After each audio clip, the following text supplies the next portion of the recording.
हमारे साथ हमारे चीफ मिनिस्टर साहब हैं और आज मुझे मौका मिला है, ये ज़िंदगी में मेरा सेकंड टाइम है जो मैं किसी का इंटरव्यू ले रहा हूँ। पहली बार मुझे मौका मिला था प्रधानमंत्री जी का इंटरव्यू लेने के लिए और अब मुझे हमारे चीफ मिनिस्टर साहब का इनका इंटरव्यू लेने का मौका मिला है। तो चलो ना सर, मैंने उनसे एक क्वेश्चन किया था प्रधानमंत्री जी से कि आप आम कैसे खाते हैं, तो लोगों ने मजाक उड़ाया था, लेकिन सर मैं नहीं सुधरूंगा। आप नागपुर से हैं और Nagpur is very famous for the mangoes. तो सर मैं आपसे ये पूछना चाहता हूँ, आपको नॉट मैंगोज, ऑरेंजेस, तो आपको सर ऑरेंजेस अच्छे लगते हैं? बिल्कुल अच्छा लगता है, बहुत अच्छा। सर आप उसे वो कैसे खाते हो, छील के खाते हो या उसको जूसर में डाल के जूस पीते हैं? मैं आपको एक नई पद्धति बताता हूँ।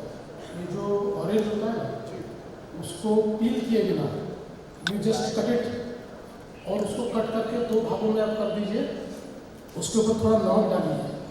मतलब उसको पील करके? हाँ हाँ हाँ हाँ, जस्ट काट दीजिए। ओके, जैसा कि वैसा वो कवर सब रहने दीजिए, डोंट पील इट। उस पर थोड़ा नमक डालिए और फिर जैसे आम खाते हैं वैसे। दिन भर में इतने काम कर देते हैं, तो मैं कहीं पर भी जाता हूँ तो लोग मुझे कहते हैं नायक जैसा काम कर।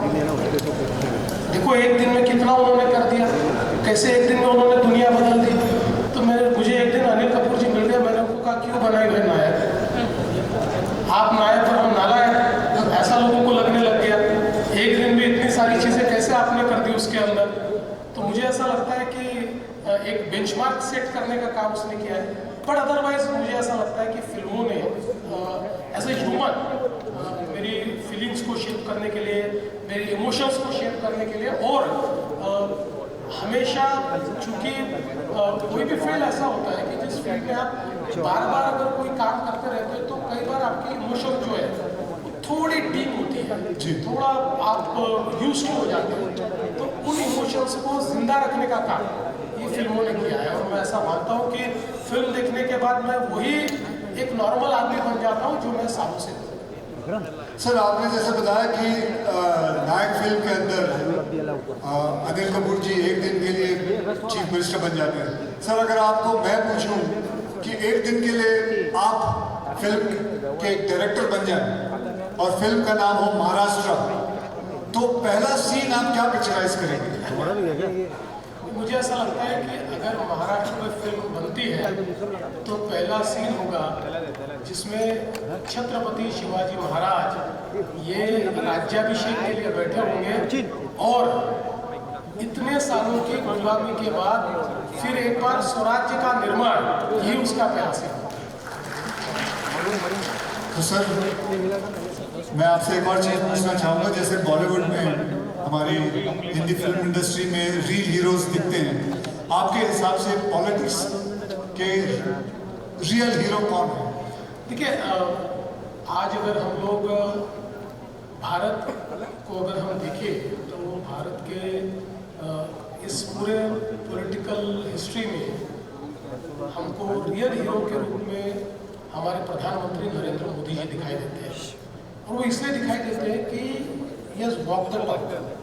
जो चीज़ें हम लोग कहते थे, भारत से गरीबी हटाओ का नारा लगातार लगता रहा, लेकिन 10 साल में 25 करोड़ लोगों को गरीबी से बाहर निकालने का काम ये मोदी जी ने करके दिखाया। हम लोग फ्रेजाइल 5 इकोनॉमी से फर्स्ट 5 इकोनॉमी में आए, हम दुनिया की 4थी सबसे बड़ी अर्थव्यवस्था बन गए, जल्दी 3री सबसे बड़ी अर्थव्यवस्था बन गए। आज चाहे वो टेक्नोलॉजी का क्षेत्र हो, चाहे वो डिफेंस मैन्युफैक्चरिंग का क्षेत्र हो, चाहे वो एवीजीसी का क्षेत्र हो, हर क्षेत्र में भारत वर्ल्ड से कॉम्पीट कर रहा है। तो मुझे ऐसा लगता है कि हमेशा हम लोग जब छोटे थे तब से हम कितने महान थे इसकी कहानियां सुनते आए, लेकिन हम महान कब बनेंगे ये हमको कोई बताता नहीं था। Now we know that we are on the path.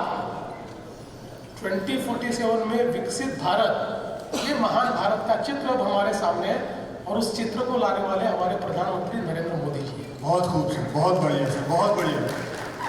तो सर बताइए, आज ये फिक्की का प्रोग्राम है तो इसके अंदर एक ऐसा प्रश्न पूछना चाहता हूँ सर आपको कि अगर आपको एक एलिवेटर पिच यानी कि एक क्विक लेकिन ज़बरदस्त पिच देनी हो कोई इंटरनेशनल स्टूडियो को महाराष्ट्र में बिजनेस करने के लिए, तो वो पिच क्या, वो क्या बात आप उनको कहेंगे कि वो इंटरनेशनल स्टूडियो यहाँ आए? मैं उनको ऐसा कहूँगा कि महाराष्ट्र में इतनी बड़ी लीगेसी है कि हमने दादा साहब फाल्के से लेकर तो आज के कंटेंट क्रिएटर तक जो हमारी ऊंची पोजीशन है वो कभी छोड़ी नहीं है। और इसलिए महाराष्ट्र ही ऐसी जगह है जो इन रियल सेंस एक एंटरटेनमेंट का कैपिटल है, ये कंटेंट का कैपिटल है। और इसलिए if somebody wants to come, somebody decides to come, they should come to Maharashtra, क्योंकि यहाँ पर केवल इकोसिस्टम नहीं है, यहाँ पर वाइब्रेंसी है, यहाँ पर लोग ऐसे हैं कि जिन्होंने सिनेमा को जिया है, जिन्होंने सिनेमा के जो अलग अलग एंगल्स होते हैं, सिनेमा में जो अलग अलग रोल्स होते हैं, बिहाइंड द सीन जो रोल्स होते हैं, इन सबको जीने वाली पीढ़ियाँ ये महाराष्ट्र में मौजूद है। इसलिए आप महाराष्ट्र आइए, ये मैं पीछे। सर मैं आपको बताऊं, 4 दिन पहले मैं कोलाबा जा रहा था जूर से और मैं करीबन 35 मिनट में पहुंच गया। And that is due to the infrastructure what you have created in Maharashtra. मुझे याद है कोलाबा में शूटिंग होती थी, मैं जू पे रहता हूँ, मैं शेव करके निकलता था, वहाँ पहुँच के मुझे फिर शेव करना पड़ता था, इतना वक्त लग जाता था। तो अब मैं बहुत जल्दी पहुँचने लग गया हूँ। आपने साउथ बॉम्बे पहले अलग होता था, नॉर्थ बॉम्बे अलग होता था, आपने इन दोनों बॉम्बे को मिला दिया, दोनों मुंबई को मिला दिया, and now we are one Mumbai because of the infrastructure what you have created. तो ये इस पे तो आपने सर इतना बढ़िया काम कर रहे हो और हो रहा है। सर मेरी एक आपसे दरख्वास्त है, आपकी जो दृष्टि है हमारे फिल्म सिटी जो गोरेगांव में है, करीबन 550 एकड़ ज़मीन है, सर उस पे दृष्टि डालें, उसको भी जिस हिसाब से आपने मुंबई को चेंज किया है, मैं आपसे दरख्वास्त करूंगा उसको भी चेंज करें। तो उसके बारे में कुछ आप कहना चाहेंगे? बिल्कुल, आपने बहुत ही अच्छी बात कही है। देखिए, एक रिग्रेट जो मेरा है अपने लिए वो ये है कि during my tenure between 14 and 19 मेरी बड़ी इच्छा थी कि मैं फिल्म सिटी को एक बहुत ही वाइब्रेंट इंटरनेशनल फिल्म इकोसिस्टम में परिवर्तित करूं। और हमने काफ़ी प्लानिंग भी किया, डिज़ाइनिंग भी किया, काफ़ी हम लोगों ने फिल्म फ्रेटर्निटी के लोगों से बातचीत भी करके एक उसका बड़ा अच्छा प्लान भी तैयार किया। But somehow due to various reasons we could not execute it. So मतलब मैंने हाथ में लिए और एग्जीक्यूट नहीं हुए ऐसे 2 या 3 ही प्रोजेक्ट थे, उसमें से ये एक प्रोजेक्ट रहा है। लेकिन नाउ इन दिस रीजन ये मैंने तय कर लिया है कि इस फिल्म सिटी को एक वर्ल्ड क्लास, टॉप क्लास जो फिल्म इकोसिस्टम है उसमें हम लोग कन्वर्ट करेंगे। वैसे भी अब हमारी फिल्म सिटी में IICT आ रहा है, तो Indian institute of creative technology, और उसके साथ साथ अभी बहुत अच्छे स्टूडियोज जो स्टेट ऑफ आर्ट है, जो क्योंकि फिल्म मेकिंग तो पूरा बदल रहा है अभी VFX के कारण बहुत सारी चीज़ें बदल रही है, पोस्ट प्रोडक्शन और एडिटिंग में बहुत बड़े पैमाने पर बदलाव आ रहा है। AI भी बहुत मुझे ऐसा लगता है कि फिल्म्स को प्रभावित कर रहा है। लोकेशंस कहीं पर भी क्रिएट की जाती है, ये जो हमारा हरा पर्दा होता है ये हर चीज़ को बदल देता है। तो ये सारी चीज़ों को अकाउंट फॉर करने वाला एक इकोसिस्टम हमको तैयार करना है, और उसके लिए हम लोगों ने ऑलरेडी तैयारी कर दी है। मैं ऐसा मानता हूँ कि विदिन अ ईयर्स टाइम हम लोग ये ट्रांसफॉर्मेशन शुरू करेंगे, और उसके बाद के 4 सालों में इस पूरे एरिया को हम ट्रांसफॉर्म करेंगे। जैसे दुनिया में कई देशों में वहाँ के स्टूडियोज़ को, वहाँ की फिल्म इकोसिस्टम को, वहाँ के सारा कंटेंट क्रिएशन को एक आइकॉनिक ऐसी दुनिया में एक नाम मिला हुआ है। इसी प्रकार का नाम जो, चूँकि ये फिल्म सिटी ऐसे है कि देश की क्लासिकल फिल्में सारी जो ओल्ड क्लासिक्स हैं ये सब यहाँ पर शूट हुई है। लेकिन आज मैं जानता हूँ कि फिल्में वहाँ शूट होती है, लेकिन अलग अलग जगह भी होती है। आज अगर हम लोग मीरा भाईंदर की तरफ चले जाए तो इतने वहाँ पर बड़े बड़े ये स्टूडियोज तैयार हो गए, हालांकि वहाँ कोई बहुत सुविधाएं नहीं है, मतलब कई बार बिना सुविधाओं के भी वहाँ शूटिंग होती है। तो इसका सीधा कारण है कि जो इकोसिस्टम हमने देनी चाहिए थी वो हम नहीं दे पाए, इसलिए इस प्रकार की इकोसिस्टम मशरूम हो रही है। तो हम ये चाहते हैं कि इतना बड़ा हमारे पास फिल्म सिटी है, इस फिल्म सिटी को टोटली ट्रांसफॉर्म करना चाहते हैं, और मैं आपको I would like to assure you that in years time will start. That is great. तो ये तो सबसे अच्छी न्यूज़ है कि हमारी फिल्म सिटी जो है गोरेगांव में 4 साल के अंदर काफ़ी कुछ बदलाव आ जाएगा। एंड आज चीफ मिनिस्टर हैज़ प्रॉमिस्ड अस।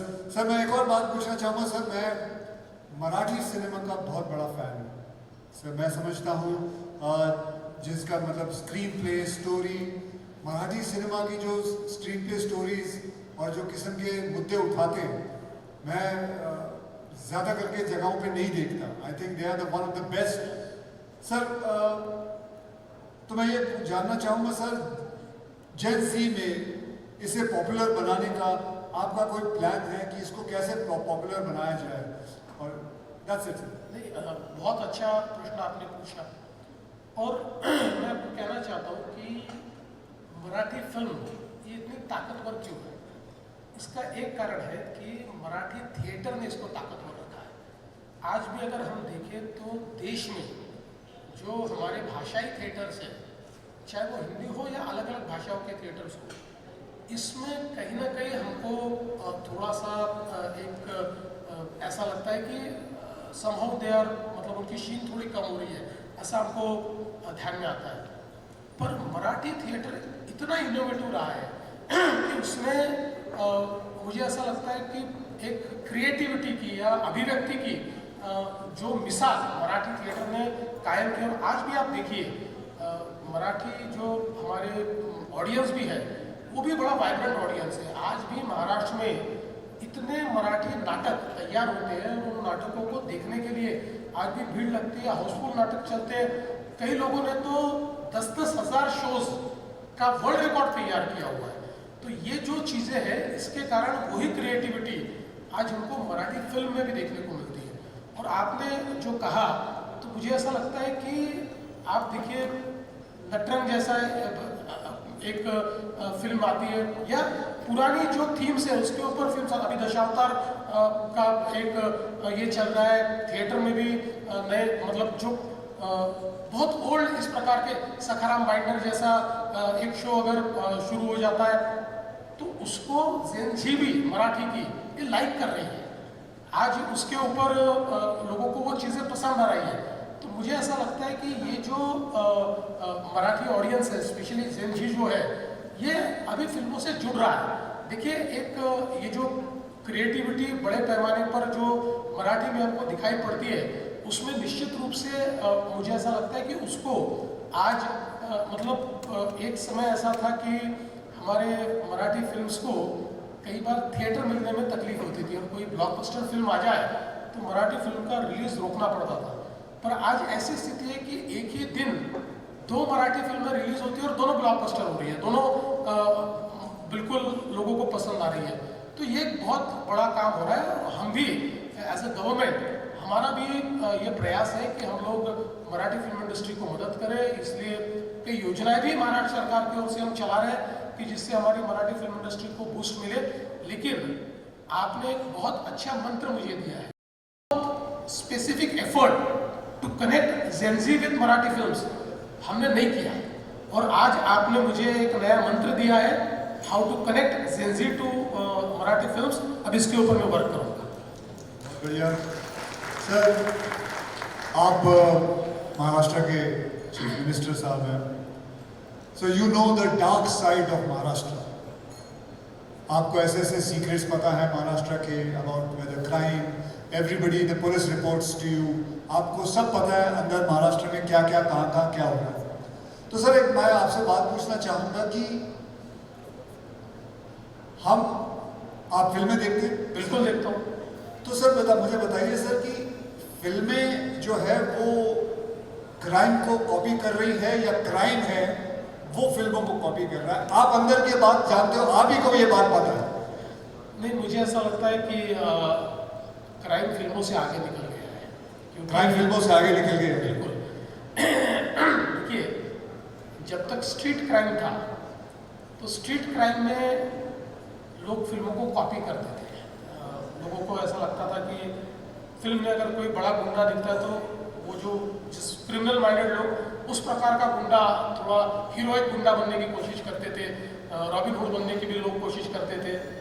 लेकिन अब जो है ये साइबर क्राइम का ज़माना है और ये साइबर क्रिमिनल्स इतनी तेज़ी से टेक्नोलॉजी को अडाप्ट करते हुए आगे बढ़ते हैं कि आज हम लोगों के सामने एक बड़ा क्वेश्चन मार्क ये साइबर क्रिमिनल्स ने खड़ा किया है। हालांकि उसका जवाब भी टेक्नोलॉजी में है और हमने वो टेक्नोलॉजी को तैयार किया है। तो मुझे अब लगता है कि आने वाली फिल्मों में हमारे जो हीरोज़ हैं, ये हीरोज़ साइबर वॉर को एक प्रकार से जीतने वाले हीरोज़ बनने चाहिए। वो साइबर वॉर को या साइबर क्राइम को रोकने वाले हीरोज़, ये हमको देखने को साइबर फिल्म बनानी चाहिए। बिल्कुल बिल्कुल बनानी चाहिए, क्योंकि देखिए जिस प्रकार से साइबर क्राइम का एक आक्रमण हमारे ऊपर हो रहा है, आज मैं ऐसा मानता हूँ कि हमारी जो पुलिस फोर्स है, उस पुलिस फोर्स में हमको पूरा ओरिएंटेशन चेंज करना पड़ रहा है। हमारी पुलिस फोर्स को ये ध्यान में लाना पड़ रहा है कि नाउ स्ट्रीट क्राइम ये बहुत आसान चीज़ है, इसको पकड़ना वगैरह। अभी सीसीटीवी नेटवर्क है, एआई एनेबल्ड सीसीटीवी है, वो फेस रिकॉग्निशन कर देते हैं, तो हर चीज़ का एविडेंस मिल जाता है। लेकिन ये जो डिजिटल क्राइम अभी हो रहा है, डीप फेक्स हो रहे हैं, फिशिंग हो रहा है, लोगों को फाइनेंशियल फ्रॉड्स में अटकाया जा रहा है, सेक्सटॉर्शन हो रहा है, ये बड़े भयानक क्राइम है जिसको अभी तक हमारी फिल्म इंडस्ट्री उस तरीके से शोकेस नहीं कर पाई है। तो मैं मानता हूँ कि इसके ऊपर फिल्म भी बननी चाहिए, क्योंकि इसमें सबसे बड़ी बात जन जागृति है। आपने अक्षय जी खुद इसकी शुरुआत की है, आपने जन जागृति में बहुत बड़े पैमाने पर अवेयरनेस निर्माण करने के लिए कई कैंपेन्स आपने हमारे साथ भी किए हैं, अलग से भी आपने कई कैंपेन्स किए। तो मुझे लगता है कि चूंकि फिल्म्स ये they are the best communicators. Film जो कम्युनिकेट करती है, जो एक भावना को तैयार करती है, वो जो उसका पावर है, उस पावर को अब अनलीश करने के लिए मुझे लगता है कि फिल्मों को अब ये जो डिजिटल वॉरफेयर चल रहा है, इसमें भी फोकस करना चाहिए। मैं आपसे एक पूछना चाहता हूँ सर, मैं एक फिल्म कर रहा हूँ जिसमें मैं एक नेगेटिव रोल कर रहा हूँ, तो करूँ या नहीं करूँ? अभी मैं विचार कर रहा हूँ, क्योंकि वो एक नेगेटिव फिल्म, मतलब मैं एक रोल कर रहा हूँ जिसके पिक्चर का नाम ही है हैवान। तो मैं, लेकिन उसमें ये है कि मैं हार जाता हूँ, हैवान जो है वो हार जाता है। तो कर लेना चाहिए, ठीक है आपके हिसाब? बिल्कुल करना चाहिए, क्योंकि देखिए मैं तो ऐसा कहता हूँ कि आपके जैसे वर्सेटाइल एक्टर ने हर रोल करना चाहिए, क्योंकि अल्टीमेटली किसी भी एक्टर के लिए व्हाट इज अकम्पलिशमेंट, तो हर प्रकार के रोल करना, और हर रोल में मतलब कई हमने ऐसी पिक्चर भी देखी है ना कि जिसमें हालांकि विलन आखिरी में हार जाता है, लेकिन कई बार विलन हीरो से ज़्यादा इम्पैक्ट छोड़कर चला जाता है, तो वो दैट इज़ क्रिएटिविटी। तो मुझे लगता है कि आपने करनी चाहिए, लेकिन ज़्यादा फिल्में आप हीरो करके करिए, ये दूसरी लाइन में पकड़िए। मेरा एक मन किया कि मैं एक नेगेटिव रोल करूं, तो इसलिए मैं कर रहा हूं, नहीं तो ज़्यादा करके तो सारी फिल्में मैं हीरो के औरते तौर से ही करता हूं। सर एक बड़ा सा लाइट सा क्वेश्चन है, अगर आप इजाज़त दें तो मैं आपसे पूछूं सर। तो सर अभी सभी सड़कों पे मेट्रो का काम चल रहा है और ये अभी बहुत जल्द जाके ख़त्म होने वाला है, तो क्या सर ये एक छोटी सी बात है सर, मैं पूछना चाहता हूँ कि जिस दिन ये काम खत्म होगा तो हो सकता है सर वो उस दिन महाराष्ट्र डे की छुट्टी बनाई जाए कि ये काम खत्म हो गया है।